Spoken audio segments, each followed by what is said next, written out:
Hello friends. वैसे तो आपने गाजर का हलवा बहुत बार बनाया होगा और खाया भी होगा।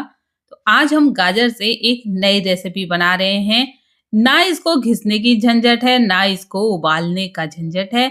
बहुत ही कम टाइम में और बहुत ही ज्यादा टेस्टी रेसिपी आप बनाकर तैयार कर सकते हैं। और आपने एक बार अगर इसे बनाकर खा लिया तो आप गाजर का हलवा खाना भूल जाएंगे।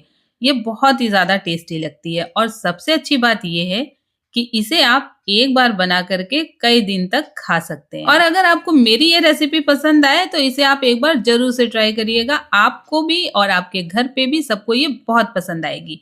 तो चलिए इसे बनाना शुरू करते हैं और देख लेते हैं कि हमें इसे कैसे बनाना है। तो इसके लिए यहाँ पर मैंने गाजर ले लिया है। तो मैंने 5 गाजर लिया है और अब हम इसे छील लेंगे और इसे हम पानी से अच्छी तरह से धो लेंगे। तो इसके छिलके निकालने के बाद इसकी मिट्टी भी आप एकदम अच्छे से साफ कर लें। अब हम क्या करेंगे कि गाजर को कट कर लेंगे। तो इस तरह से स्लाइसेस में हमें गाजर को कट कर लेना है। अब जब आप गाजर का हलवा बनाते हैं तो गाजर को घसने में यानी कि कद्दूकस करने में बहुत ही ज्यादा टाइम लगता है। लेकिन अगर आप इसे इस तरह से बनाएंगे तो आपकी ये रेसिपी बहुत ही जल्दी बन करके तैयार हो जाएगी और कम मेहनत में। अब देखिए गाजर को इस तरह से स्लाइसेस में हमने कट कर लिया है। अब इसके बाद हम ले लेते हैं एक ग्राइंडिंग जार और इसमें हम गाजर को डाल देंगे। तो अगर आपको ज्यादा बनाना है तो फिर आप गाजर की क्वांटिटी को बढ़ा सकते हैं और अगर कम बनाना है तो फिर आप गाजर की क्वांटिटी कम कर दीजिए। अब देखिए सारी गाजर को हम ग्राइंडिंग जार में डाल देंगे और अब हमें इसे ग्राइंड करना है। तो इसके लिए हम इसमें पहले 2 से 3 चम्मच दूध डाल देते हैं ताकि ये अच्छी तरह से ग्राइंड हो जाए और अच्छी तरह से ये पिस जाए।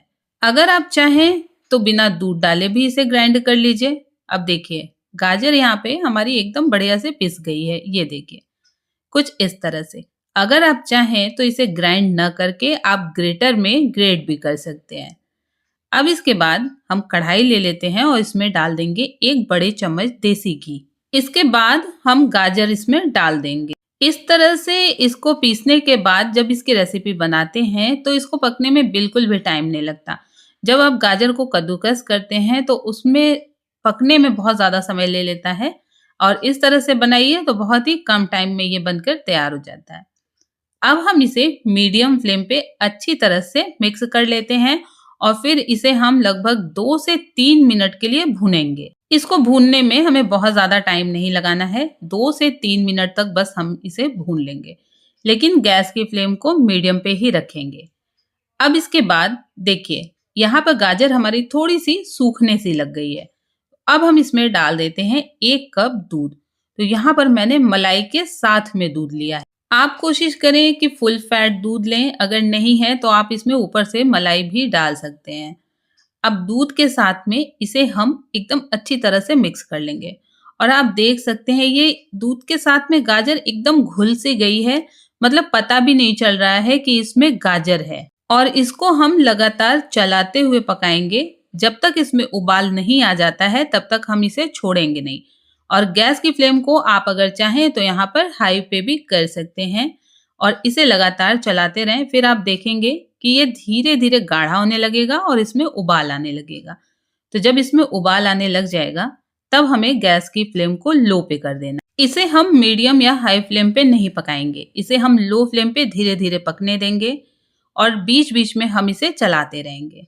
तो आप देखेंगे जैसे जैसे ये पकने लगेगा तो ये धीरे धीरे गाढ़ा होने लग जाएगा। तो इसे हम पकने देते हैं, तब तक हम अपनी और तैयारी कर लेते हैं। तो यहाँ पर मैंने एक ग्राइंडिंग जार ले लिया है और अब हम इसमें ले लेते हैं काजू। तो यहाँ पर मैंने लगभग 1/4 कप काजू लिया है और फिर इसके साथ में हम ले लेंगे बादाम। तो जितना काजू लिया है उतनी ही बादाम भी लेंगे। फिर यहाँ पर हम ले लेते हैं नारियल का बुरादा। नारियल का बुरादा हम आधा कप डालेंगे और इसे हम ग्राइंड कर लेंगे। तो फ्रेंड्स अगर आप चाहें तो काजू और बादाम की क्वांटिटी अपने हिसाब से कम या ज्यादा कर सकते हैं। अब देखिए यहाँ पर ग्राइंड कर लेने से क्या होता है कि सारी चीजें अच्छी तरह से ये देखिए एकदम मिक्स हो जाती हैं। नारियल का बुरादा हमने इसलिए डाला है कि ये काजू और बादाम के साथ में पिस जाए और एकदम अच्छी तरह से मिक्स हो जाए। ये देखिए तो कुछ इस तरह से हमें इसे पीस लेना है। अगर आप चाहें तो नारियल के बुरादा की जगह सूखे नारियल का भी यूज कर सकते हैं। अब देखिए यहाँ पर दूध हमारा एकदम बढ़िया से गाढ़ा होने लग गया है। इसे आपको छोड़ना नहीं है, बीच-बीच में इसे चलाते रहना है, नहीं तो ये जलने लग जाएगा और फिर इसका टेस्ट खराब हो जाएगा।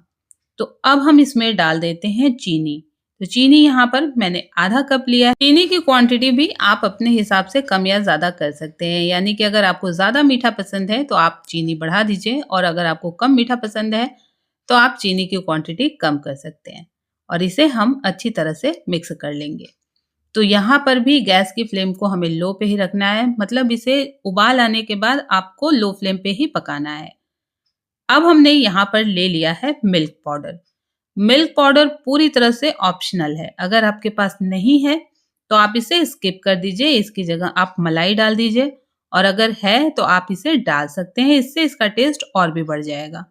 तो मिल्क पाउडर यहाँ पर मैंने 1/3 कप लिया है, यानी कि 1/3 कप, और इसे डाल करके हम लगातार चलाते रहेंगे ताकि ये अच्छी तरह से मिक्स हो जाए।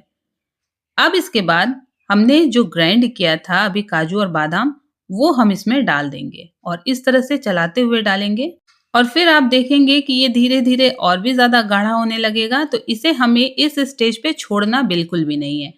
जैसे-जैसे ये गाढ़ा होता जाएगा तो वैसे ही हमें इसे चलाते रहना है, छोड़ने पे ये तले में चिपक जाएगा। तो देखिए, एकदम खोए के जैसे ये लगने लग गया है। तो अब देखिए ये थोड़ा-थोड़ा तला भी छोड़ने लग गया है, यानी कि अब ये पक गया है। तो हम इसे थोड़ा-सा और सूखा करेंगे। तो इसके लिए हम इसे लगातार चलाते हुए पकाएंगे। अब इस स्टेज पे हमें ऐड करना है घी। तो यहाँ पर हमने 1 बड़े चम्मच देसी घी लिया है। इसे डाल करके हम अच्छी तरह से मिक्स करेंगे। घी से इसमें थोड़ा-सा चिकनापन आ जाता है और इसका टेस्ट भी बढ़ जाता है। तो आप इसमें घी ज़रूर से ऐड करें। अब देखिए, इसे हम अच्छी तरह से मिक्स करके और फिर इसे लगभग 1 से 2 मिनट के लिए और पकाएँगे और देखिए अब यहाँ पर ये पूरी तरह से पक कर के तैयार है। तो अगर आप चाहें तो इसका पेड़ा या बर्फी बना सकते हैं, तो उसके लिए आपको इसे थोड़ा और सुखाना पड़ेगा। यहाँ पर हम पेड़ा या बर्फी नहीं बना रहे हैं, हम इसे इसी तरह से बनाएँगे, यानी कि हलवे के जैसा रखेंगे। तो इस तरह से हमारी ये गाजर की रेसिपी, यानी कि गाजर का नए तरह का हलवा बन कर के तैयार है। तो आप इसे एक बार घर पर ट्राई करिए, बहुत ही ज़्यादा टेस्टी लगता है खाने में और बनाना तो इसे आसान है ही है। और आपने देखा कि गाजर का हलवा जितने टाइम में बनता है, उससे कम टाइम में आप इसे बना करके तैयार कर सकते हैं।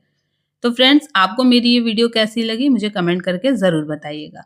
वीडियो पसंद आई है तो लाइक ज़रूर करिएगा। मिलते हैं अगली वीडियो में एक नई रेसिपी के साथ। Bye bye.